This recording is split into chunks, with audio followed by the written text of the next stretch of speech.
Okay, welcome to this explainer. Today, we're diving straight into the real science behind sustainable weight loss. For so many of us, the whole idea of weight management just carries this heavy, heavy burden. It's stressful, it's confusing, and honestly, there's a lot of misplaced guilt. But today, we are throwing all of that right out the window. Struggling with your weight is absolutely not a moral failure. It's just a matter of understanding your own incredibly fascinating biology. So this is the million-dollar question, isn't it? Why is keeping the weight off so hard? If you've ever found yourself trapped in that totally frustrating yo-yo diet cycle, where you work hard to lose the weight only to see it creep right back on, listen to me, you are definitely not alone. We really need to acknowledge just how incredibly hard it is to maintain weight loss. So many people incorrectly blame themselves when the weight inevitably returns, thinking, oh, I just didn't try hard enough, or I just lack discipline. But what if I told you science tells a completely different story? Check this out. When you drastically cut your food intake, your body honestly doesn't know you're just trying to fit into a new outfit for a wedding. Evolutionarily speaking, it thinks you are stranded in a famine. So it launches a massive biological defense mechanism. It actively fights to hold on to your body fat by slowing down your metabolism to burn fewer calories. At the same time, it spikes your hunger hormones, like ghrelin, while literally turning off your fullness signals. You aren't losing your willpower. You are quite literally fighting ancient survival instincts. Let's move into Section 1, the foundational rules of weight loss. So if extreme diets just trigger a survival panic in your body, what actually works? Well, let's strip away all the social media noise and those crazy detox myths and look at the undeniable biological math. Weight loss happens simply when you gently reduce the energy you take in from food so that it sits just below the energy your body burns every day.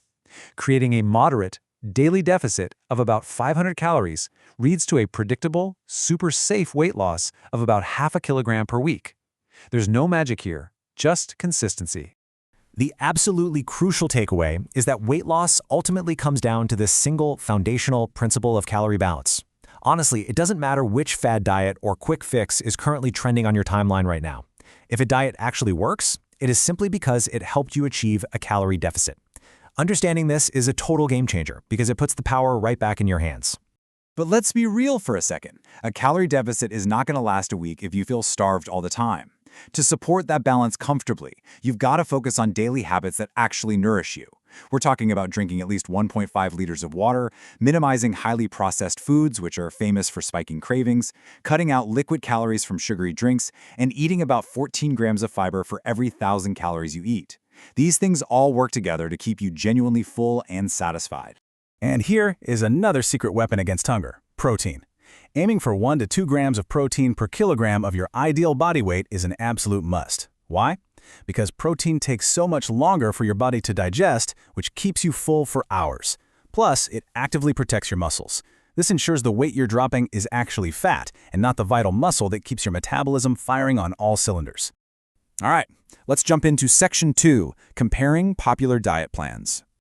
We hear about so many different diets constantly, but when we impartially look at these popular strategies side by side, we shouldn't view them as magic cures. They are literally just different tools in a toolbox to help you achieve that calorie deficit. Take intermittent fasting. It doesn't actually change what you eat, it just shrinks your eating window, naturally cutting out those late-night snacks. Low-carbohydrate diets? They limit starches and focus heavily on healthy fats and proteins to keep you full. And balance methods, like a Mediterranean-style diet, offer a ton of flexibility by focusing on whole foods, lean meats, and vegetables, without completely banning any one food group. Now, while we're evaluating all these tools, we really have to address the elephant in the room: the extreme starvation diet or aggressive detoxes.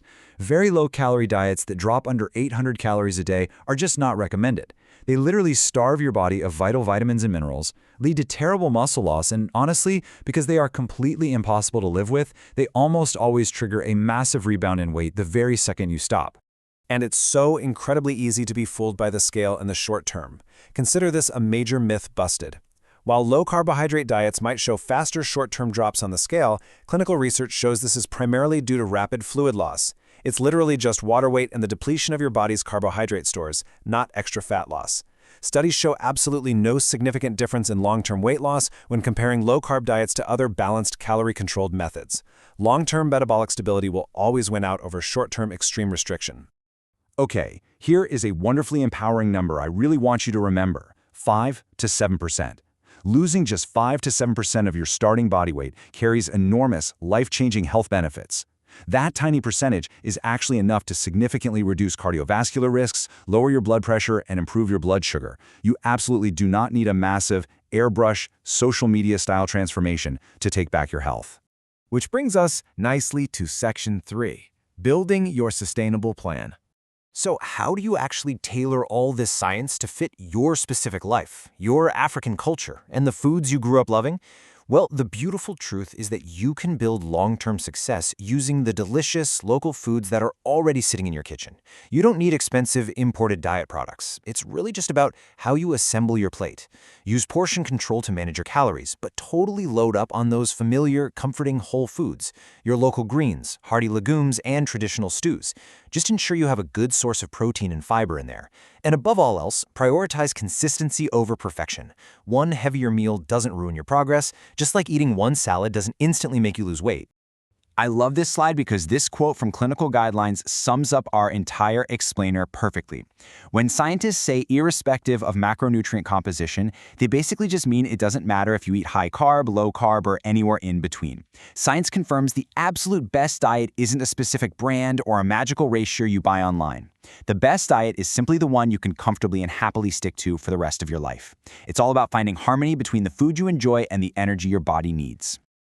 As we wrap up this explainer, I really want you to leave feeling empowered and, honestly, a bit relieved. You can absolutely take control of your health without punishing yourself, without eating foods you hate, and for sure without feeling guilty. So, I'm going to leave you with this question to think about. What is one healthy, small, and completely sustainable choice you can make today? Maybe it's just drinking one extra glass of water or adding a serving of vegetables to your dinner tonight. Start right there and let your journey to sustainable health begin.